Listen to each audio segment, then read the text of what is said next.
क्या होगा अगर एक आदमी अपनी पूरी जिंदगी अपनी फैमिली के लिए लगा दे, मुश्किल हालातों में भी उन्हें खुश रखे, दूसरों के सामने झुक जाए ताकि उन्हें खुश रख सके, लेकिन जरूरत के वक्त सबसे मुश्किल हालातों में उसकी फैमिली ही उसे धोखा दे दे। आज की कहानी कुछ ऐसी ही है, हाइड आउट। मासासुमी काकीजाकी की लिखी हुई ये मांगा एक साइकोलॉजिकल हॉरर मांगा है जिसमें पागलपन और बदले की सारी हदें पार हो जाती हैं, जिसका रियलिस्टिक आर्ट तुम्हें एक हॉरर फील देगा। तो अब या तो तुम्हें यह मांगा बिल्कुल अच्छी नहीं लगेगी या तुम इसे हमेशा याद रखोगे।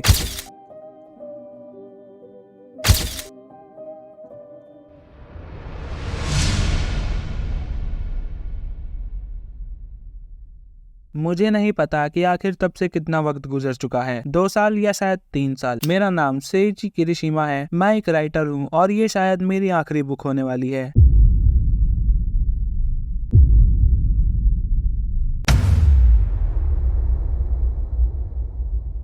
तो कहानी शुरू होती है सेइची नाम के एक राइटर के साथ, जो अपनी वाइफ मिकी के साथ वेकेशन पे आया है, जिनके लिए ये ट्रिप जख्मों से उभरने का एक जरिया होने वाली थी। लेकिन सेइची एक खेलते हुए परिवार को देख के बहुत उदास हो जाता है, और वो क्यों तुम्हें आगे पता चलेगा। फिर उनकी बातों से हमें पता चलता है कि उनका रिश्ता सही नहीं चल रहा है, और सेइची अपनी वाइफ से कहता है कि लोकल्स ने उसे इस आइलैंड में एक बहुत सुंदर वाटरफॉल के बारे में बताया है, और जो कपल उस वाटरफॉल को देखते हैं उनकी लाइफ में खुशियां वापस आ जाती हैं, जिस पे मिकी विश्वास नहीं करती। लेकिन सेइची उनके रिश्ते को ठीक करने के लिए कुछ भी मानने को तैयार है। फिर सीन शिफ्ट होता है रात में, जहाँ सेइची और मिकी उसी वाटरफॉल को देखने के लिए जा रहे हैं जहाँ बहुत तेज बारिश पड़ रही है। फिर 1 घंटा ड्राइव करने के बाद वो रास्ता भटक जाते हैं, जिसपे मिकी सेइची को कोसती है और चेक करती है तो कार के रेडियो ने भी काम करना बंद कर दिया था, जिसपे सेइची एक स्ट्रेट फेस बना के कहता है कि ये आइलैंड सिर्फ वाटरफॉल के लिए ही फेमस नहीं है। ये जगह कुछ साल पहले एक बैटलफील्ड हुआ करती थी, जहाँ अभी इंसानों की हड्डियां देखी जा सकती हैं। ये आइलैंड हजारों सोल्जर्स के खून से लथपथ है। फिर मिकी कहती है कि अब मुझे समझ आया, वाटरफॉल देखना और रिलेशनशिप ठीक करना बस एक बहाना था, तुम्हें तो बस अपनी नॉवल के लिए आइडिया चाहिए था। और क्या वो भूल गया है कि इस बेकार नॉवल की वजह से क्या हुआ था? It's all your fault, our son died because of you.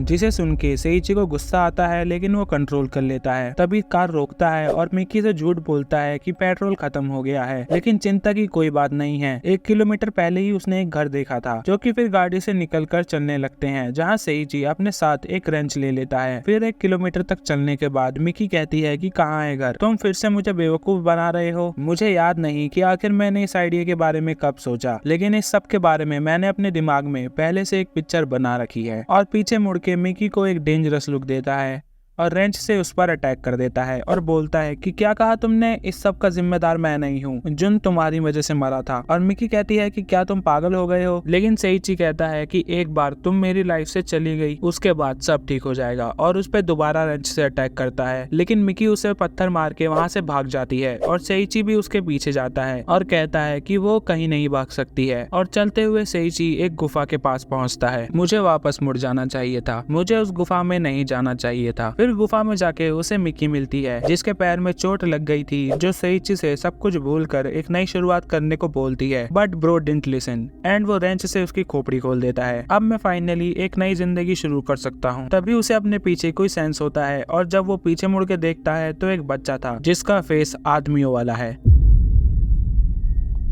अब वो बच्चा मिकी को अपनी माँ बताता है। फिर जैसे ही सेइची उसके ऊपर टॉर्च मारता है तो वो गायब हो जाता है, जिसे सेइची एक हेलुसिनेशन समझकर मिकी को वहाँ मरा हुआ छोड़कर जाने लगता है। सीन शिफ्ट होता है पास्ट में, जब सेइची का एक बच्चा होने वाला था, जो कि एक लड़का होता है। फिर हम दोबारा आते हैं प्रेजेंट में, जहाँ सेइची केव से बाहर निकलने की कोशिश कर रहा है। जिस रास्ते वो आया था उसी रास्ते वापस जा रहा है, लेकिन वो खो जाता है और एक पत्थर से टकरा के गिर जाता है। और टॉर्च के पड़ने से उसे एक जूता दिखता है, जो मिकी का नहीं था, जिसका मतलब है उनसे पहले भी कोई यहाँ आया था। तभी एक आदमी सेइची के पीछे से हमला करता है, जहाँ दूसरी तरफ वही बच्चा मिकी को खींचकर अंदर ले जा रहा होता है। और इधर सेइची उसके अटैक से बच जाता है, जो कि इस आदमी को देखकर हैरान था, और उसके दोबारा अटैक करने पर उसे डॉज करके वहाँ से भागने लगता है, लेकिन एक डेड एंड में जाके फंस जाता है। उस आदमी को देख के उसे विश्वास नहीं हो रहा था कि ये सब सच है, जहाँ वो आदमी धीरे धीरे सेइची की तरफ बढ़ रहा है। लेकिन तभी सेइची को एक अंडरग्राउंड गेट दिखता है, जो नीचे की ओर जा रहा है, और उस आदमी आदमी से बचने के लिए सेइची उसके अंदर जाने लगता है, लेकिन उस मॉन्स्टर के अटैक की वजह से उसका पैर फिसल जाता है और वो डायरेक्ट अंदर गिर जाता है, जहाँ वो आदमी उसे बस देखता है। सीन शिफ्ट होता है पास्ट में, जहाँ सेइची की नॉवल को कंपनी के एडिटर ने रिजेक्ट कर दिया है और वो पैसों की तंगी की वजह से परेशान है। लेकिन दूसरी तरफ उसकी वाइफ महंगे महंगे ब्रांड से शॉपिंग कर रही है और सेइची अपनी वाइफ को सब कुछ बताने वाला होता है, तो उसके बेटे की वजह से वो बिना कुछ बताए सब कुछ खुद ही ठीक करने का सोचता है। फिर हम दोबारा आते हैं प्रेजेंट में, जहाँ सेइची गिर रखा होता है और उसके सर से खून बह रहा है। फिर जब वो ऊपर देखता है तो उस आदमी ने गेट को ऊपर से बंद कर दिया था। फिर आगे देखता है तो उसे कुछ रूम्स दिखते हैं, जहाँ उन रूम्स में कुछ में कंकाल थे तो कुछ में सड़े गले शरीर। लेकिन उसे एक आवाज आती है जो इस लड़की की थी, जो कि चैन से बंधी हुई है और उसे बताती है कि यहाँ 8 लोग थे जो सब मर चुके हैं और अब तुम 9वें हो। और सेइची से एक छोटे बच्चे के बारे में पूछती है, लेकिन उसे कुछ समझ नहीं आता, जो बस उसे यही पूछता है कि यहाँ से बाहर कैसे निकले और वो उसे भी फ्री कर देगा। लेकिन तभी वो मॉन्स्टर पीछे से आके उस पर अटैक कर देता है और इस बार सेइची बेहोश हो जाता है, जिसे वो मॉन्स्टर ले जाता है और एक कमरे में नंगा कर बांध देता है, जिसके बगल में ही एक और आदमी था जिसके दोनों हाथ नहीं थे, जो भीख मांग रहा था कि अब वो और नहीं सह सकता,